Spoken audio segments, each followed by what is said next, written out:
천국은 마치 밭에 감추인 보화와 같으니 사람이 이를 발견한 후 숨겨두고 기뻐하며 돌아가서 자기의 소유를 다 팔아 그 밭을 사느니라. 마태복음 13장 44절입니다.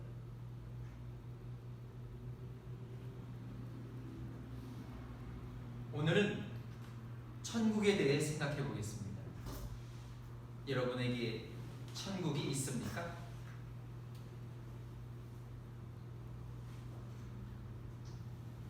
여러분에게 천국이 있습니까? 없습니까? 실제하는 곳입니까? 아니면 허구인가요? 예수님께서는 뭐라고 하시나요? 예수님께서는 천국은 실제하며 우리가 이해하기 쉽게 또 비유로 설명하십니다. 예수님께서는 우리들로 하여금 천국은 이런 곳이다 라고 얘기하는데요, 어떻게 보면 영적인 곳이기 때문에 우리가 이해하기 쉽게 비유로 설명하시는 것을 볼 수 있습니다.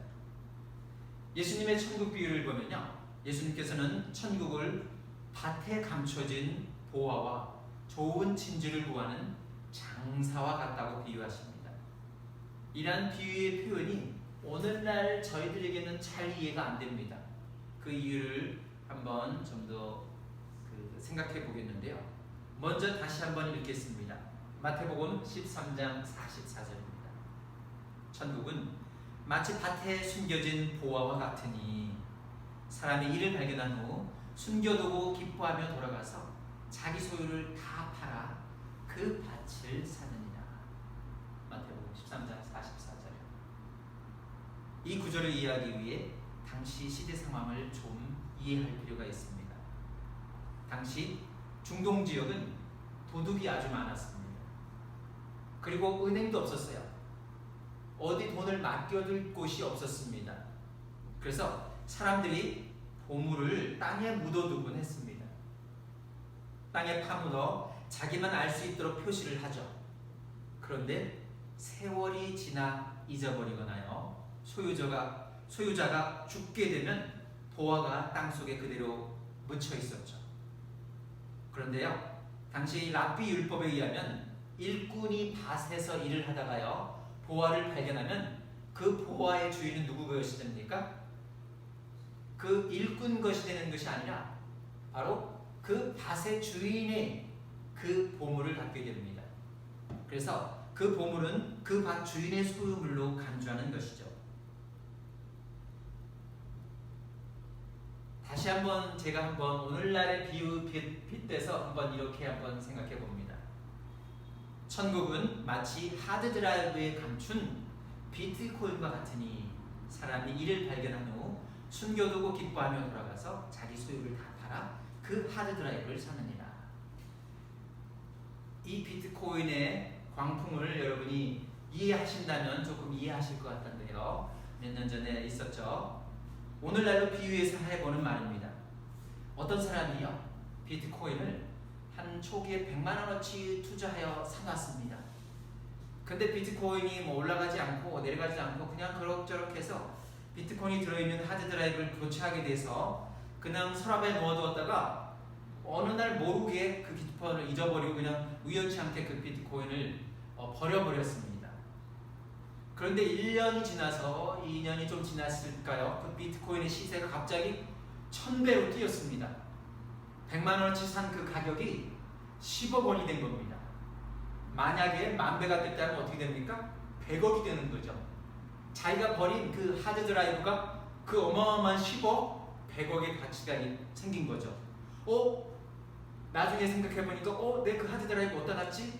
나중에 찾아보니까 자기가 버렸어요. 그래서 그 버린 쓰레기장에 가서 비트코인을 찾았다는 그런 실제 실화가 있었지 않습니까? 뉴스에도 보도가 되었었는데요. 영국에서 어떤 한 청년이 자기 하드드라이브를 잃어버렸는데 온 그 쓰레기장을 다 뒤져서 그걸 사서 그만한 몇십억 되는 그 30-40억 이상에 대해 가치가 되는 것을 어디로 기부를 하겠다라고 얘기한 것을 본 적이 있습니다. 그래서 여러분이 그 내용을 아신다면 그 버린 하드드라이브를 여러분께서는 그 쓰레기 더미에서 찾지 않겠습니까? 그만큼 가치 가치가 있는 것이기 때문이죠. 그럼 다시 그 본문으로 돌아가서요.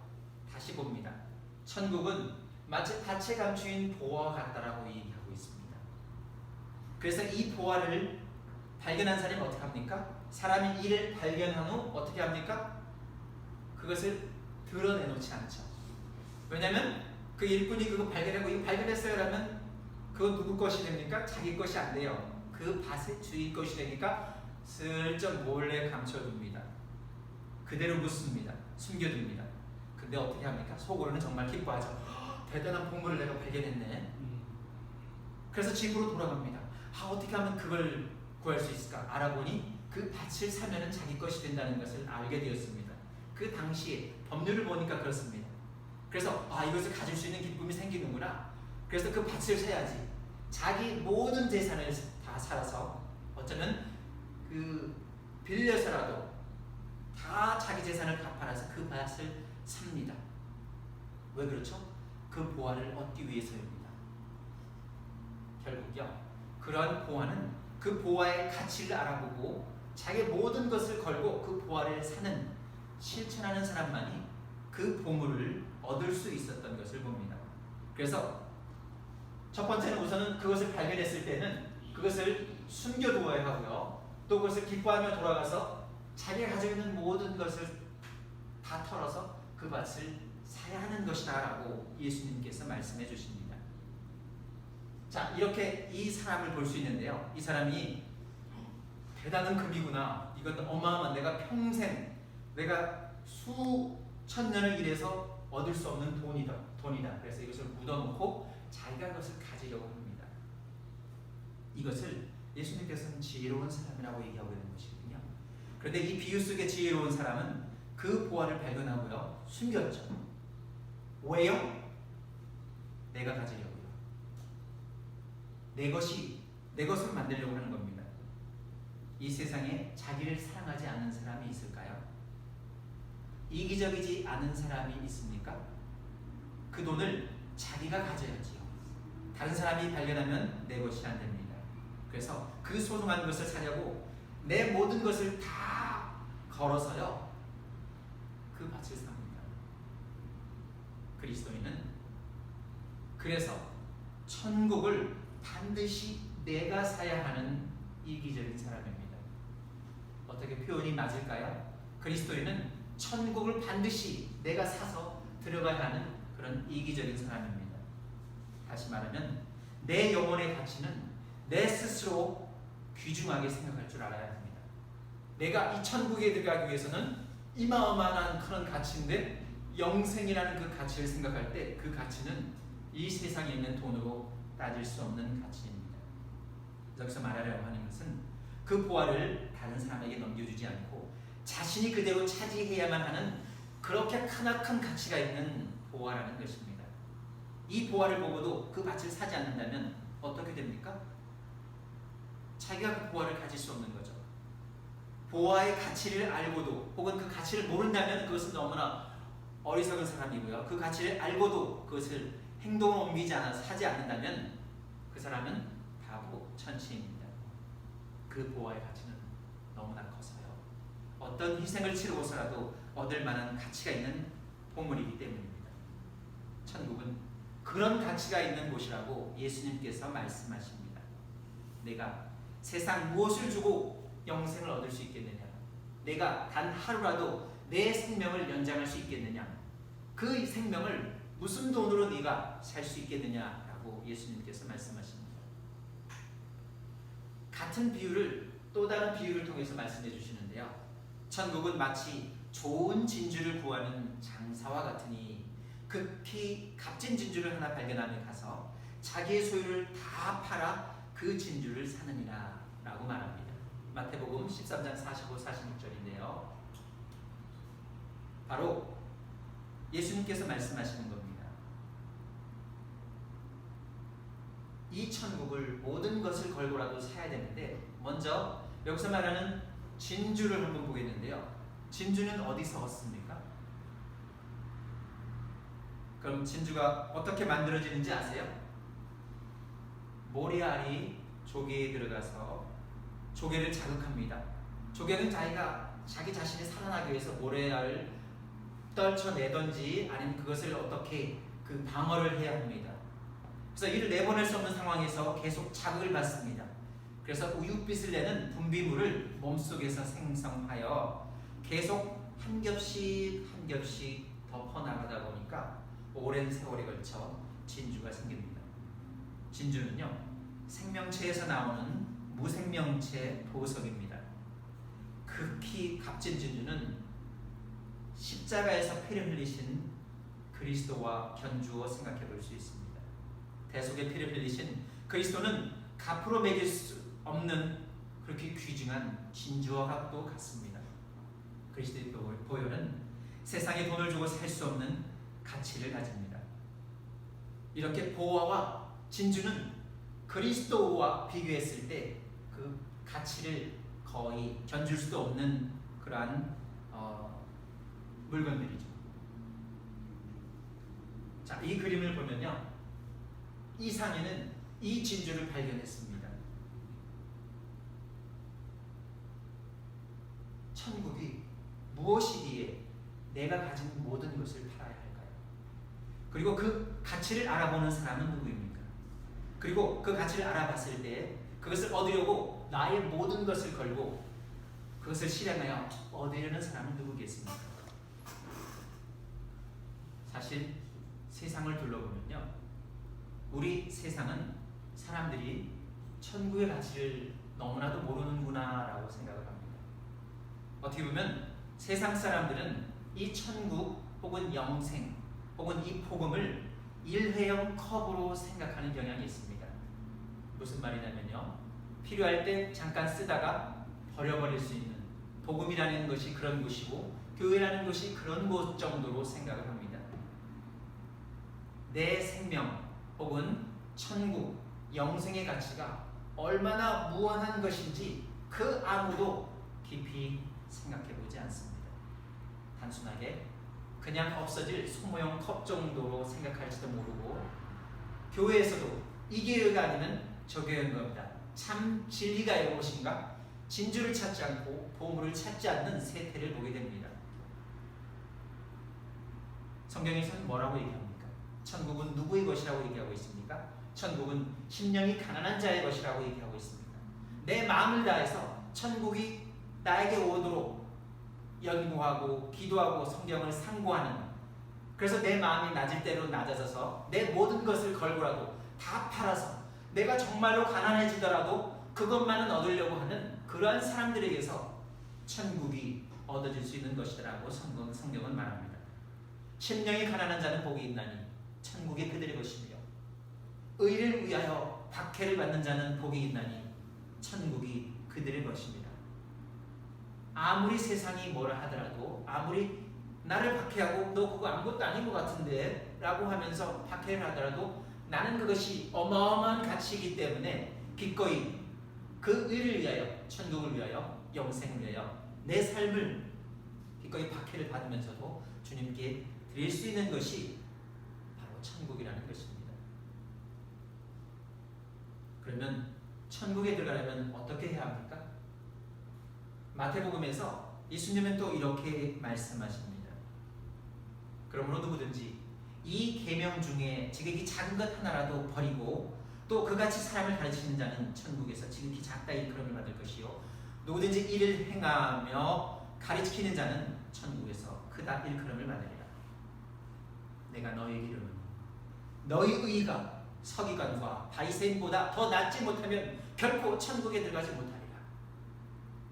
예수님께서는 천국에 들어가는 기준을 엄청 높이신 겁니다. 지금 무슨 말이냐면요, 서기관하고 바리새인 하면은 율법을 너무나도 잘 아는 사람들이고요, 율법을 자기들이 매일같이 쓰고 그것을 상고하기 때문에 율법의 1.1획도 틀려서는 안 되고, 율법에 있어서의 숫자가 있습니다. 게마트리아는 숫자도 맞춰서 내가 쓴 것이 다 숫자를 더해봐서 이것이 맞는지라고 철저하게 율법을 쓰는 사람들이기 때문에 율법을 그 누구보다도 잘 알고 있는 사람입니다.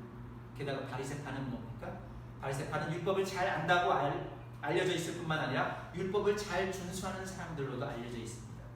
예수님은 뭐라고 하시냐면요, 그들보다도 너희 의가 더 뛰어나야 된다라고 얘기하고 있습니다.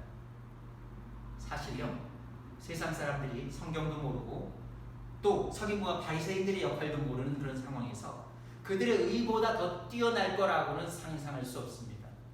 이것은 결코 불가능한 일입니다. 여러분들이 서기관과 성경을 이렇게 잘 아는 서기관과 그것을 잘 순수하는 바리새인보다 그들의 의보다 더 뛰어날 수 있습니까? 결코 그럴 수 없습니다. 그래서요, 하나님께서는 해결책을 마련해 주셨습니다. 디모데후서 1장 10절에서는 이렇게 말합니다. 이제는 우리 구주 그리스도 예수의 나타나심으로 말미암아 나타났으니 그는 사망을 패하시고 복음으로써 생명과 썩지 아니할 것을 드러내십니다. 예수 그리스도께서요, 복음으로 말미암아 사망을 없애셨다라고 말합니다. 사망을 없앴다는 말은 바로 생명을 혹은 영생을 우리들에게 주셨다는 말이고요. 복음으로써 생명과 썩지 아니할 것, 썩지 아니할 것은 영어로 말하면 immortality입니다. 영원히 죽지 않는 것, 썩지 않는 것, 영생하는 것을 말합니다. 영원성을 말하죠. 하나님의 속성입니다. 바로 사람이 하나님의 속성을 입게 된다라고 말하고 있습니다. 그것은 영생하는 것이죠. 그것이 어떻게 가능하게 되었냐면 예수 그리스도로 인하여 그분을 믿음으로써 그분이 나타나심으로 말미암아 사망이 죽게 되고요, 복음으로써 우리는 생명을 얻게 되었다라고 바울은 말하고 있습니다. 바로 이 바울의 얘기를 통해서 이 복음이 우리에게 구원을 주는 것이고 또 우리에게 영생을 주는 것입니다. 우리는 우리 자신의 어떤 덕이나 어떤 행위로 구원을 얻지는 못합니다. 그렇기 때문에 우리는 바리새이나 서기관의 의보다 더 능가할 수 없습니다. 왜냐하면요, 우리는 그 정도까지 성경을 연구하고 성경을 따라서 준행하지 않기 때문이죠. 그러나 적어도 우리가 그보다 더 의롭게 살 수 있는 방법이 하나 있습니다. 성경에서는 예수 그리스도 그분께서 주신 그 복음을 믿음으로써 복음에 순종함으로써 바리새인보다 또는 서기관보다 그들의 의를 능가할 수 있다라고 분명히 말하고 있다는 사실입니다. 바울은 또 이렇게 얘기하고 있습니다. 바울은 디도에게, 젊은 전도자 디도에게 이렇게 복음을 함축적으로 설명하는 것을 볼 수 있습니다. 모든 사람에게 구원을 주시는 하나님의 은혜가 나타나 우리를 양육하시되 경건하지 않은 것과 이 세상 정욕을 다 버리고 신중함과 의로움과 경건함으로 이 세상을 살고 복스러운 소망과 우리의 크신 하나님 구주 예수 그리스도의 영광이 나타나심을 기다리게 하셨습니다. 그가 우리를 대신하여 자신을 주심은 모든 불법에서 우리를 속량하시고 우리를 깨끗하게 하사 선한 일을 열심히 하는 자기 백성이 되게 하려 하십니다. 성경에서는 구원을 주시는 하나님의 은혜가 나타났다고 분명히 말하고 있고요. 그러면서 예수 그리스도께서는 그분의 가르침으로 우리를 양육하십니다. 그래서 경건하지 않은 이 세상, 이 세상에 있는 모든 것, 이 세상에 있는 모든 적욕, 육신의 적욕, 안목의 적욕, 이생의 사랑, 이 모든 것을 버리도록 하시고 또 이 세상을 신중하고 의롭고 경건하게 살도록 하십니다. 그래서 우리가 어떤 소망을 갖고 사냐면요, 복스러운 소망으로 우리의 크신 하나님 예수 그리스도께서 영광 중에 나타날 것을 기다리게 하십니다. 우리가 그렇게 된 것은요, 바로 우리를 대신하여 그리스도께서 자신을 주셨기 때문이고요. 그렇기 때문에 우리는 불법에서 우리를 구원하신 그리스도로 인하여 깨끗하게 된 것을 봅니다. 그렇게 깨끗하게 된 우리가 어떻게 됩니까? 큰 보화를 찾으려 가는 그런 기쁜 마음으로 열심히 선한 일을 하게 됩니다. 그것이 바로 세상 사람들에게 복음을 전도하는 그런 귀한 일을 하게 되는 것이고요. 예수 그리스도의 백성의 역할을 하게 됩니다. 간단히 글을 마치기 전에 두 사람의 예를 들어보겠습니다. 두 사람의 예인데요, 한 젊은 청년과 삭개오의 예입니다. 어떤 청년이요, 예수님께 이렇게 묻습니다. 제가 천국에 들어가려면 어떻게 하면 되겠습니까? 라고 물어보죠. 혹은 제가 무슨 선한 일을 하여야 영생을 얻겠습니까? 라고 묻습니다. 예수님께서는요, 어찌하여 선한 일을 내게 묻느냐? 선한 이는 오직 한 분이십니다. 내가 생명에 들어가려면 계명들을 지킬지어다라고 말씀하시고요. 또 이렇게 말씀하시죠. 내가 온전하고자 할진대 가서 내 소유를 팔아 가난한 자들에게 주라. 그리하면 하늘에서 보화가 내게 있으리라. 그리고 와서 나를 따르라. 청년에게 내가 가지고 있는 모든 것을 가난한 자에게 주라고 합니다. 그 청년은 너무나 부자였기 때문에 그것이 부담이 되고 이 말씀을 듣고 근심하여 갔다라고 말합니다. 그래서 예수님께서 그것을 보고 말씀하시죠. 내가 진실로 너에게 이르노니 부자는 천국에 들어가기 어려우니라. 다시 너에게 말하노니 낙타가 바늘 귀로 들어가는 것보다 부자가 하나님의 나라에 들어가는 낙타가 바늘 귀로 들어가는 것이 부자가 하나님의 나라에 들어가는 것보다 쉬우니라라고 예수님께서 말씀하십니다. 부활하는 자들에 관해서 이렇게 말하고 있습니다. 바울은 부활하는 자들은 시험과 올무와 여러 가지 어리석고 해로운 욕심에 떨어지나니 곧 사람으로 파멸과 멸망에 빠지게 하는 것이라. 돈을 사랑하면 일만 악의 뿌리가 되나니 이것을 탐내는 자들은 미혹을 받아 믿음에서 떠나 많은 근심으로써 자기를 찔렀도다. 바로 이 젊은 청년의 경우이죠. 사실 그리스도인은 이렇게 생각해야 합니다. 우리가 먹을 것과 입을 것이 있은즉 족한 줄로 알 것이라. 우리가 세상에 아무것도 가지고 온 것이 없음에 또한 아무것도 가지고 가지 못할 것이라고 얘기하고요. 우리가 자족하는 마음, 만족하는 마음이 있으면 우리는 그것이 우리 경건에 큰 이익이 된다고 말하고 있습니다.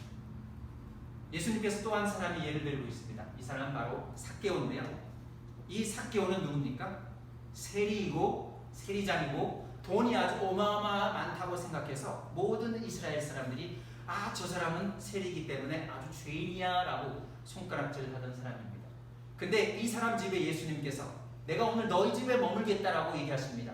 그랬더니 사람들이 뭐라고 얘기하십니까? 사람들은 저 사람이 죄인의 집에 가서 먹고 마신다라고 비난을 하려고 합니다. 근데 삭개오는 어떻게 얘기합니까? 내가 오늘 내 소유의 절반을 가난한 자에게 주겠습니다 라고 말합니다. 그리고 내가 누구의 것을 함부로 뺏은 적이 있으면 내가 그것에 4배를 갚겠습니다 라고 말합니다. 삭개오는 참으로 이 세상에 있는 부가 아무것도 아니다라는 것을 알고 실천하는 사람이고요. 이 세상 그 누구보다도 귀한 예수님이 오셨을 때 그러한 선언을 함으로써 예수님을 존귀하게 귀하게 높이는 것을 보게 됩니다. 예수님께서 뭐라고 하십니까? 예수께서 이르시되 오늘 구원이 이 집에 이르렀으니 이 사람도 아브라함의 자손이로다. 인자가 온 것은 잃어버린 자를 찾아 구원하려 함이니라 라고 말씀하십니다. 예수님께서는 세상 모든 사람들이 죄인이라고 손가락질하는 그 부자인 삭개오에게도 구원을 주신 것을 보게 됩니다. 여러분은 부자 청년이 되시겠습니까? 아니면 기꺼이 가난한 삭개오가 되시겠습니까? 선택은 여러분의 몫입니다. 감사합니다.